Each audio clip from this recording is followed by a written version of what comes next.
Sketch the character of অরুণক, এটা খুবই গুরুত্বপূর্ণ একটা প্রশ্ন, এটা অনেক পরীক্ষা এসেছে, এবারও আসতে পারে অনার্স তৃতীয় বর্ষের জন্য।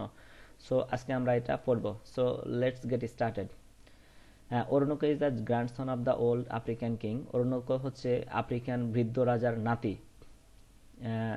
Is the protagonist of the novel, এবং অফ দিস নোবেল, এবং হচ্ছে এই গল্পের নায়ক। The main action revolves round him, এবং এই গল্পটা হচ্ছে তাকে ঘিরে। And he becomes a general by dint of his valour, এবং সে জেনারেল হয়েছে তার নিজস্ব তার হচ্ছে বীরত্বপূর্ণ সাহসের কারণে সে কি হয়েছে, জেনারেল হয়েছেন। And ability to take action of the right moment, এবং এটা এই সক্ষমতা, এই ক্ষমতাটা সে তার সঠিক সময়ে পেয়েছে। He had spent last 2 years of his life at war, এবং সে তার জীবনের শেষ 2টি বছর যুদ্ধ করে অতিবাহিত করেছেন। He is beautiful in stature and smart, সে হচ্ছে অনেক উঁচু লম্বা এবং অনেক স্মার্ট এবং অনেক সুদর্শন একজন পুরুষ বলা যেতে পারে। He has learn English and Spanish from the slave traders, এবং সে হচ্ছে স্প্যানিশ ভাষা শিখেছে হচ্ছে দাস বাণিজ্য করতে আসে যারা, তাদের থেকে সে স্প্যানিশ ভাষা রপ্ত করেছে। He has learn the European fashion from his France tutor, এবং ফ্রান্স টিউটর কাছ থেকে তিনি ইউরোপিয়ান ভাষাও শিখেছেন। অরুণক বিগাম এ জেনারেল, অরুণক যখন জেনারেল হয়েছেন, when his mentor and the general was killed in a battle, অর্থাৎ তখন তার একজন পরামর্শদাতা হিসেবে একজন মেন্টর ছিলেন, সে মেন্টর একটি যুদ্ধে নিহত হয়েছেন। His mentors daughter imo India is really beauty, এবং তার একটা কন্যা সন্তান ছিলেন, তার নাম হচ্ছে ইমো ইন্ডিয়া, এবং সেও কি করে, তার একটা কন্যা সন্তান ছিল অনেক সুন্দরী। She is also very modest, এবং সে হচ্ছে অনেক বিনয়ী, and quite eligible to be the female of the noble male, এবং অনেক সম্ভ্রান্ত পরিবারের একজন সম্ভ্রান্ত একজন মহিলা ছিলেন। হ্যাঁ, অনেক সম্ভ্রান্ত, অনেক অনেক অনেক গুণবতী একটা মহিলা ছিলেন, যে কোনো সম্ভ্রান্ত পরিবারের স্ত্রী হওয়ার যোগ্যতা তার মধ্যে আছে। She is a beautiful black Venus to the young Mars, এবং সে হচ্ছে ব্ল্যাক ব্ল্যাক ভেনাস এবং ইয়াং, এবং হচ্ছে তরুণ মার্সের মতো। আচ্ছা, ভেনাস হচ্ছে এখানে রোমান মিথোলজিতে গডেস অফ লাভ, আর হচ্ছে মার্স হচ্ছে রোমান মিথোলজিতে Roman of Roman god of war, অর্থাৎ যুদ্ধের দেবতা।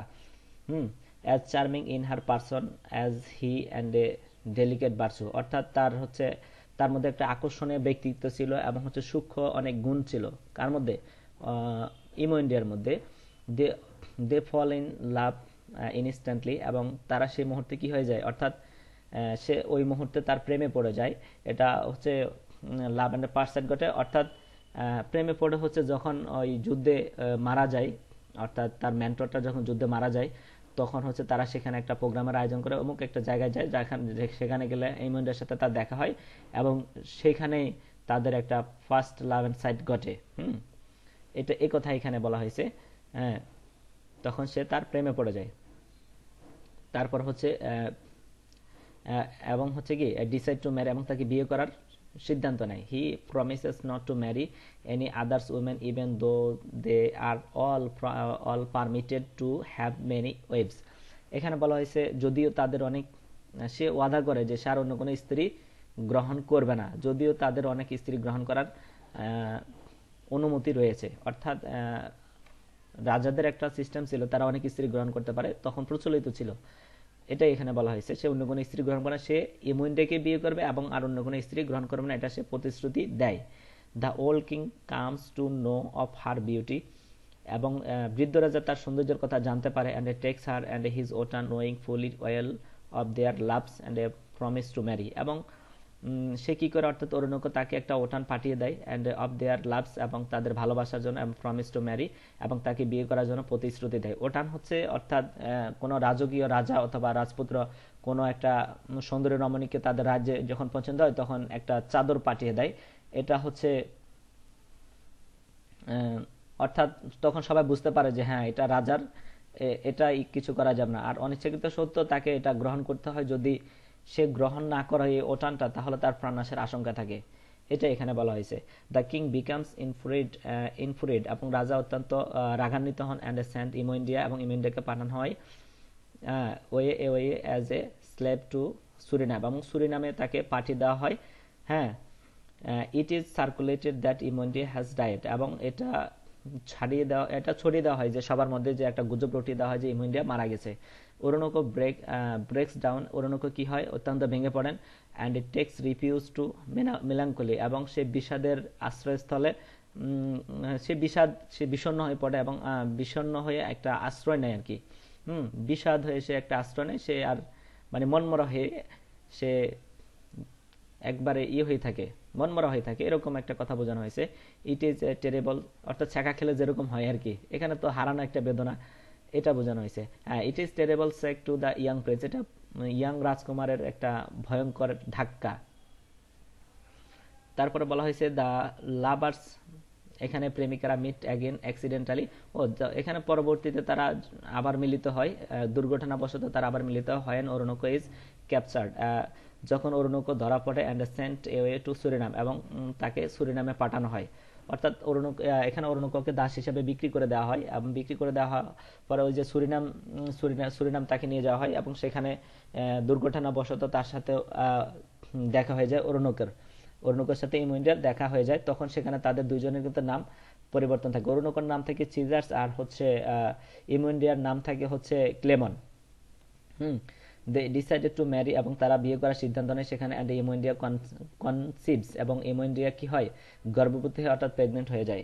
দে become very much easier to go back এবং অ্যান্ড এ হোমল্যান্ড, এবং তারা বেকুল হয়ে উঠে তাদের হোমল্যান্ডে ফিরে আসার জন্য। And Trefry promise them to set them free, এবং হচ্ছে ট্রেপারি তাদের কাছে প্রতিশ্রুতিবদ্ধ হয় যে তাদেরকে গ্রামে পাঠিয়ে দেবে, মুক্ত করে দেবে। And allow them to return to their land, এবং তাদেরকে ফেরত দেওয়ার জন্য একটা আশ্বস্ত করে। হুইচ নেভার টেক প্লেস, এবং যেটা সে কখনোই করেনি।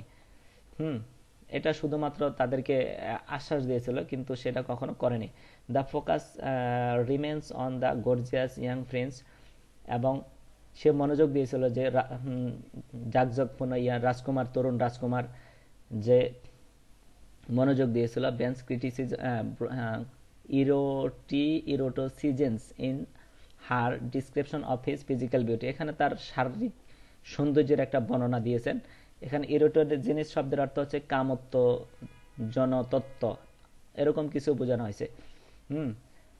তো এই সেন্টেন্সটাতে বলা হয়েছে যে তরুণ রাজকুমার, তরুণ গর্জিয়াস মানে কি জাঁকজমকপূর্ণ তরুণ রাজকুমারের শারীরিক যে সৌন্দর্য, এটা আফরাবিন কিন্তু খুব চমৎকারভাবে এই গল্পে ফুটিয়ে তুলেছেন। Oroonoko is kept apart from her other slaves, অরুণোকোকে অন্যান্য দাসদের থেকে একটি আলাদা একটা অ্যাপার্টে বসবাস করার জন্য সুযোগ করে দিয়েছে, এবং welcome to reside in the plantation house, এবং তাদেরকে একটি বাগান বাড়িতে বসবাস করার জন্য সুযোগ করে দেয়, এবং সেখানে ওয়েলকাম জানানো হয়। Oroonoko is a introduce as a royal, অরুণোকোকে রয়্যাল পরিবারের একজন কেউ বলে পরিচয় করে দেয়। কালচার্ড পারসন অফ কোয়ালিটি, এবং হচ্ছে তিনি হচ্ছেন একজন সাংস্কৃতিক ব্যক্তি হিসেবে তাকে পরিচয় করে দেওয়া হয়। Behn displays Oroonoko as a truly noble and a honourable leader, এবং হচ্ছে বেন কি করেছে, এখানে তাকে প্রদর্শন করেছে সত্যিকারের একজন মহৎ এবং হচ্ছে সম্মানীয় নেতা হিসাবে। It is not monster and a rapacious like the British colonist, এবং এটা হচ্ছে সে ভয়ঙ্কর নয়, এবং হচ্ছে সে উচ্ছৃঙ্খল নয় ব্রিটিশ কলোনিয়ানদের মতো। ব্রিটিশ উপনিবেশে যে যারা বসবাস করতো তারা অনেক উচ্ছৃঙ্খল ছিল, বোঝাই যায় তারা অনেক উচ্ছৃঙ্খল ছিল, তারা অনেক ভয়ঙ্কর ছিল, তাদের মতো কিন্তু অরুণোকো নয়, এটাই বলা হয়েছে। He seems to be a loyalist, এবং সে অনেক বাধ্যগত, সে অনেক অনুগত। Who support the ideal of a strong stable monarchy, সে রাজতন্ত্রের একটি কি সে স্থিতিশীল রাজতন্ত্রের একটি শক্তিশালী আদর্শ লালন করত, তার ভিতরে সমর্থন করত। থ্রো হিম, তার মধ্যে দিয়ে we come to know how evil can barbarism and colonialism be, তার মাধ্যমে আমরা জানতে পারি যে বর্বর এবং কলোনিজমের বিরুদ্ধে যে তারা হচ্ছে একটা অশুভ শক্তি, তাদের কথা আমরা জানতে পারি। He will withstand the British arts towards violence and কোয়াস, আমরা জানতে পারি তারা হচ্ছে কি, এখানে উইথস্ট্যান্ড শব্দের অর্থ সহ্য করা, সে সহ্য করবে ব্রিটিশদের যে উৎসাহ এবং হচ্ছে তাদের যে উশৃঙ্খলা, তারা যে উশৃঙ্খল ছিল, তারা যে সহিংসতা ছিল, তাদের এগুলা সে সহ্য করবে। হি উইল উইথস্ট্যান্ড, সে হচ্ছে কি সহ্য করবে দ্য ব্রিটিশদের উৎসাহ টুয়ার্ডস ভায়োলেন্স অ্যান্ড কোয়াস, এবং তাদের উশৃঙ্খলা এবং সহিংসতা মধ্য দিয়ে সে এগুলা সহ্য করবে, উৎসাহটা সহ্য করবে।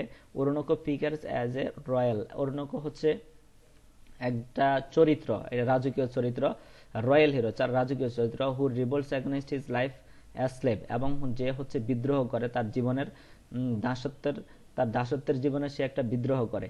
হি cannot he can't save his wife and a child and focus the most brutal death, এবং সে তার স্ত্রী এবং সন্তানকে নিষ্ঠুর মৃত্যু, অর্থাৎ ব্রুটাল মানে কি নিষ্ঠুর, একবার নিষ্ঠুর থেকে নিষ্ঠুর মৃত্যু থেকে তার স্ত্রী সন্তানকে সে রক্ষা করতে পারে নাই। হি বিকামস রিয়েলি ট্রাজিক, এবং এটা সত্যি অনেক বেদনাদায়ক। হ্যাঁ, when he makes himself believe that, যখন সে নিজেকে বিশ্বাস করতে পারছে না যে he should kill his own wife, সে তার নিজের স্ত্রীকে হত্যা করবে। He is a contrast to most of the white characters and remains heroic to be end, এবং সে হচ্ছে অধিকাংশ সাদা চরিত্রের বিপরীত, এবং হচ্ছে রিমেন্স হিরোইক টু এন্ড, এবং শেষে সে বীরত্বপূর্ণটা দেখা যায়। অরুণক সাফার্স এ স্লেভ, অরুণক হচ্ছে দাস হিসাবে সে ভোগে। He never regrets taking slave himself, সে নিজেকে কখনো আফসোস করে না, নিজেকে নিয়ে সে কখনো দাস হিসেবে আফসোস করে না। He justifies the practice of slavery in Africa as a man honourable taken in war, এবং হচ্ছে সে বিচার করে যে আফ্রিকার মধ্যে দাসদের যে দাস চর্চা, এটা সে বিচার করে।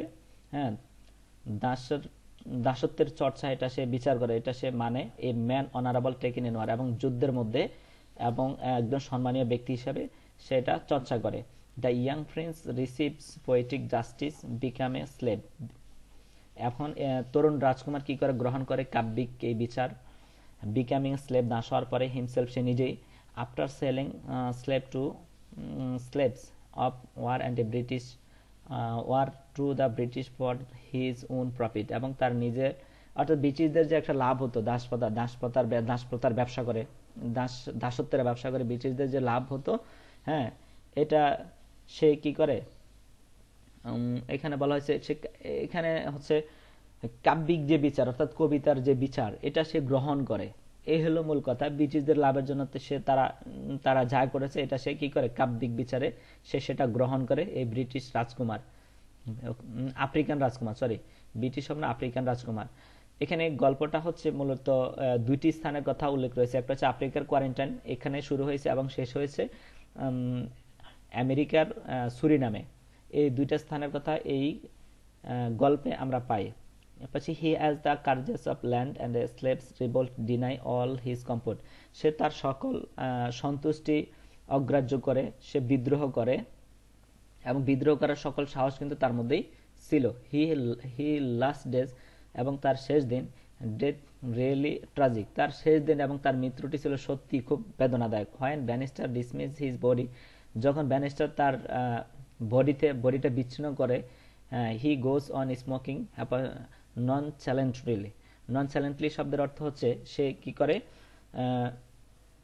সে অবিচলিত ভাবে, অর্থাৎ তাকে তার দেহ থেকে যে অঙ্গ প্রত্যঙ্গগুলা কেটে ফেলা হচ্ছে, তার কষ্ট যেন একটু কম হয়, সেজন্য সে কি করে, স্মোক করে, সে ধূমপান করে, যেন সে সহ্য করতে পারে, এজন্য সে ধূমপান করে। তার শরীর থেকে প্রত্যেকটি অঙ্গ প্রত্যঙ্গ যখন ব্যানিস্টার কেটে ফেলে, তখন সে ধূমপান করে, এটাই বলা হয়েছে he has broken his own spirit, এবং সে ভেঙে ফেলে তার সকল আত্মা, as an unintended consequence of his earlier noble action, এবং তার হচ্ছে কি আনইনটেন্ডেড, তার হচ্ছে অনিচ্ছাকৃত ফলাফল স্বরূপ, হ্যাঁ, তার সকল মহৎ কাজের অনিচ্ছাকৃত ফলাফল স্বরূপ সে তার নিজের আত্মাকে ভেঙে ফেলে। He has been rightly chosen, এটা হচ্ছে তার হচ্ছে একবার সঠিক পছন্দ, to be and the hero of the this novel, এবং এই গল্পের নায়ক হিসেবে আফরাবিনের এটা হচ্ছে একবারে সঠিক পছন্দ, এই গল্পের নায়ক হিসেবে অরুণককে, এটাই বলা হয়েছে এখানে।